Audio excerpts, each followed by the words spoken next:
Odysseus continues his tale, sharing about the next several lands that he and his army visited as he travels home.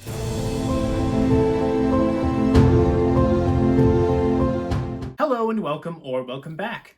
My name is Zachary May, and today we are reading the great books of Western civilization together, continuing with the Odyssey.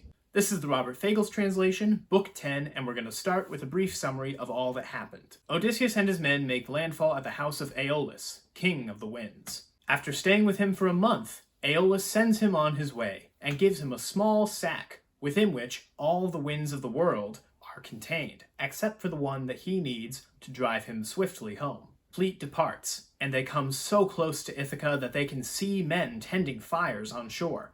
But at that moment, members of Odysseus' crew decide to open the sack that Aeolus had given him, assuming that there was some gold or riches inside that were not being shared with them.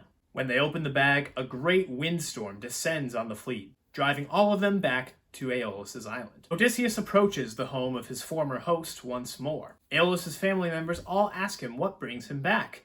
When Odysseus tells him, Aeolus demands that he leaves the island immediately, because it is a crime to host someone who the gods so clearly hate. Odysseus, saddened, obeys. He and his fleet then row for a week before arriving at the land of the Laestrygonians. He sends 3 men to scout out the island and find out if they will host him or not. They find the princess of the land fetching water, and she dutifully brings them inside to meet her parents. The men discover that the people of the land are just as large as the Cyclops. This is followed by another realization. They, too, are cannibals. The king of the Laestrygonians, who they had been led in to see, seizes one man and eats him. The other 2 messengers run for their lives, only to find the whole countryside in arms against them. Odysseus' ship alone of the whole fleet makes it back to the sea. All the rest of the soldiers are speared and eaten like fish by the giant inhabitants of the land. This last ship, with its crew sick at heart, arrives at the island of Aeaea. Odysseus then scouts ahead himself and sees smoke in the distance coming from some dwelling. He then hunts down a deer, which he brings back to his crew to cheer them up. Once they've eaten, he orders half the men to go scout the dwelling he spied previously, so that they can figure out where they are and how to get home. They do so. The men approach a stone palace surrounded by tamed lions, dogs, wolves, and other wildlife. They hear a woman singing inside and decide to talk to her. Seeing her guests, this woman invites them inside to eat and drink. Only Eurylochus, the leader of the group, stays outside, suspecting a trap. Unknown to the men, this woman had added a drug to the wine. When its effects take hold, Odysseus' men are turned into pigs, which she then drives out of her home into a sty. Eurylochus runs back to the ships for his life. He arrives back at the ships and tells all, begging Odysseus to cut their losses and sail away immediately. Odysseus, however, bravely decides to go himself to save his friends. On the way, he meets Hermes, herald of the gods. He tells Odysseus that the woman he will face is Circe, an immortal nymph who will try to turn him into a pig with her magical drugs. He gives Odysseus an antidote and tells him that when she tries to transform him, he should make as if to kill her with his sword, and then she will surrender. Hermes goes on to tell Odysseus that she will then try to offer to bed him, which he will have to do in order to get his friends back, but not before she swears not to deceive him or plot some new trick. Now, with an antidote to the drugs and a plan of action, Odysseus approaches the palace of the bewitching queen. He shouts to make his presence known. Circe invites him in for food and drink, and the rest of the encounter goes exactly as Hermes suggested. Circe begs for mercy, revealing that Hermes himself had foretold long ago that Odysseus could not fall prey to her magic. He forces her to swear a binding oath to do him no more harm, then does as Circe bids him. Afterward, Circe summons nymph maidservants to attend to Odysseus' needs. However, he refuses to eat until his men have been transformed back. Circe agrees and uses her magical wand to turn the pigs back into men. They weep at seeing their king, as he does to see them safe. Circe is then moved with pity at the scene and offers to host the entire crew as she should have from the start. When Odysseus shares this news with the crew that was waiting at the ship, most of them are thrilled, except for Eurylochus, who comes only hesitantly, blaming Odysseus' rashness for all that has happened to them so far. Back at the palace, Circe pledges to soothe all of their pains, knowing what they've all been through. Odysseus and his crew stay with her for an entire year, before the men beg him to leave at last. So he approaches Circe at last and begs for her help in getting home. She tells him not to stay any longer on her account, but before sailing for Ithaca, he must first sail to the house of death itself. For Tiresias, the ancient, long-dead prophet of Thebes, is the only one who can tell him how to get home. She gives him instructions on how to sail there, as well as what sacrifices to make in order to summon the ghosts of the dead. She sees him and his crew off with the appropriate sacrifices that are required the next day. There is a ton to unpack in this chapter. I'd like to start with the differences between Odysseus in his story and who he is now, the ones that are apparent anyway. On 2 separate occasions, Odysseus considers killing himself, or yearns for death. The first is at the beginning of the chapter, where his men release the winds from Aeolus' bag, getting them hopelessly lost when Ithaca was so close. The second is at the end of the chapter, when Circe tells him that he must go to the house of death before he can find out how to go home. Compare this to the man who faced Poseidon's wrath, clinging to a raft. And if a god will wreck me yet again on the wine-dark sea, I can bear that too, with a spirit tempered to endure. Much have I suffered, labored long and hard by now in the waves and wars. Add this to the total. Bring the trial on. Apparently, his spirit has yet to be tempered to endure. Or perhaps we're seeing it now, bit by bit.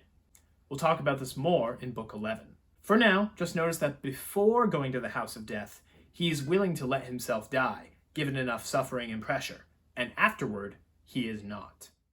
Odysseus and his crew first stop at the home of Aeolus, the king of the winds. He's not a god as far as I can tell, he's a mortal, but Zeus put him in charge of the winds for some reason. Very odd.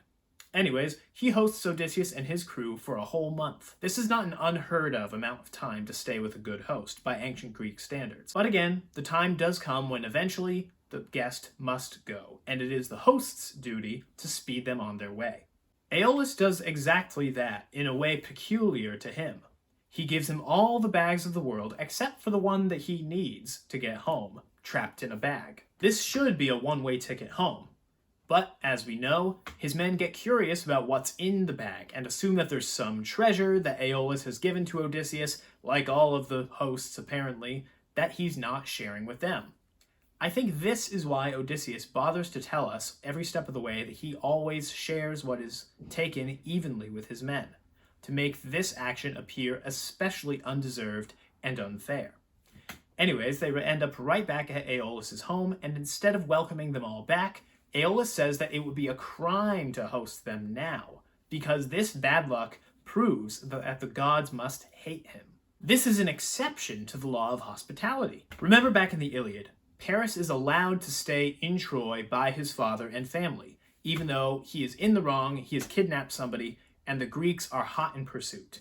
There are limits to what they should do for him, but he has some help. Now, imagine he wasn't family. Definitely a different situation. If you discover that the gods have it out for someone, the last thing you want to do is get in the way by helping them, at least from a self-preservation standpoint. It's really too bad, because Aeolus is one of the only good hosts that Odysseus encounters in his travels. Odysseus' long stay with Circe has been the subject of plenty of discussions about this epic. Many, including myself, wondered at Odysseus' claim that neither Circe nor Calypso won the heart inside him. So, the natural question, why does he and his crew stay with Circe for an entire year? Knox explains part of it. When keeping Odysseus and his men as swine does not work, she becomes a perfect hostess, entertaining Odysseus in her bed and his crew at the banquet table. Odysseus, if not bewitched, is certainly charmed, for at the end of a whole year of dalliance, he has to be reminded by his crew of home at last. That makes sense. This is another mistake of Odysseus. And, like a temptation, as Knox calls it, if you don't say no at the start, typically something else has to snap you out of it. So, what does Odysseus mean when he says to Alcinous, "Circe, holding me warmly in her halls, the bewitching queen of Aeaea, keen to have me too, but never won the heart inside of me. Never." Sleeping with Circe initially was what Hermes told him to do. In fact, he says that he shouldn't refuse it if he's ever to win his friends back. She'll cower in fear and coax you to her bed, but don't refuse the goddess's bed. Not then. Not if she's to release your friends and treat you well yourself. But after that, in the year that follows, where it's pretty clear that they continue to share a bed, how would this not count as winning the heart inside of him? Was he just using her? Possibly. Was she trying to keep him there with her as a good guest, if not as a pig? Possibly. I think that there is one line in Book 10 that explains what might be missing, and it lines up with Knox's analysis pretty well. After the crew convince Odysseus that he must leave, he goes to Circe and says this: "Circe, now make good a promise you gave me once. It's time to help me home. My heart longs to be home." Promise? What promise? I didn't see any promise about anything, especially not about that. There's two explanations. It could have happened off-screen, so to speak, at some point during that year that Odysseus was staying on the island. Or it's inherently understood in a promise that she did make, that we did see her make. The promise not to harm him. Perhaps, however perfect a hostess she may be, her hospitality ceases to be a good for the guest at a certain point. A good host or hostess, as we've said, must not only welcome the coming of a guest and attend to all of their needs, but also speed their going. As was said, this year on Aia feels like a temptation, or a moment you don't want to end. In both cases, it's usually an external force that has to snap you out of it. I think both Circe and Odysseus were waiting for someone else to spur them to action, whether that means finally fulfilling the promise to get the man home, or getting himself out of the clouds so that he can get back on the road to where he's supposed to be. But he can't go yet. First, Circe says, he must go to the house of death itself to consult Tiresias. If you haven't heard of Tiresias before, you will hear about him again whenever we get to the Greek tragic plays. He is a seer and is the only one of the dead that maintains his memory and full identity. Why? What does that do for Odysseus? Why is that important? We'll just have to see in Book 11.